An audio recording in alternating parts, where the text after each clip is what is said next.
रोखठोक, बेधडक आणि नेमक्या घडामोडींचा अचूक वेध घेणारं एकमेव विजनरी बातमीपत्र विन टीव्ही मराठी.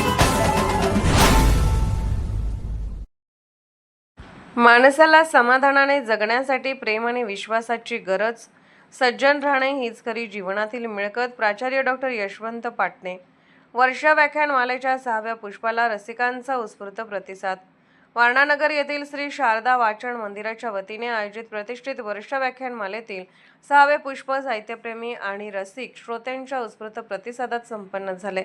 यावेळी सातारा येथील ज्येष्ठ विचारवंत साहित्यिक तथा प्राचार्य डॉक्टर यशवंत पाटणे यांनी आपल्या अभ्यासपूर्ण आणि चिंतनशील व्याख्यानातून जीवनमूल्ये, संस्कृती आणि विवेकपूर्ण जीवनशैलीचा प्रभावी संदेश दिला.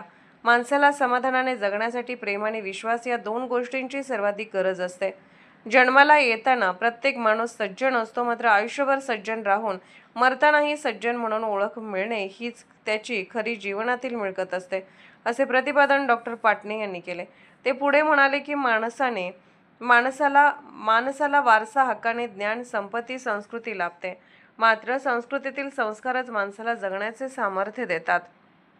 आयुष्यभर कोणती मूल्ये जपत आपण जीवन जगतो यावरच जीवनाचे यश आणि सार्थकता अवलंबून असते.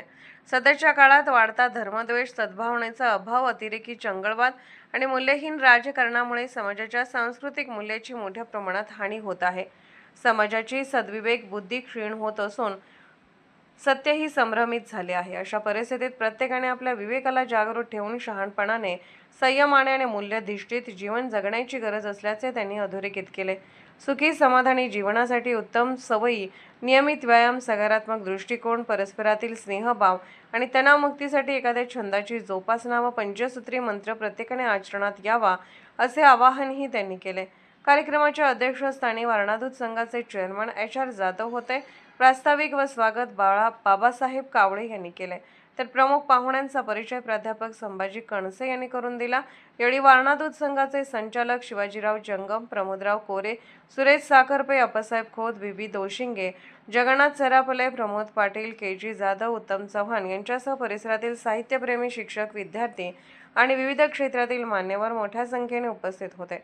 कार्यक्रमाला रसिकांचा उत्स्फूर्त प्रतिसाद लाभला. आभार गणेश लोळगे यांनी मानले. विन टीव्ही मराठीसाठी वारणानगरहून बाबासाहेब कावळे. विन टीव्ही मराठी न्यूज चॅनलला लाईक करा, शेअर करा आणि सबस्क्राईब करा.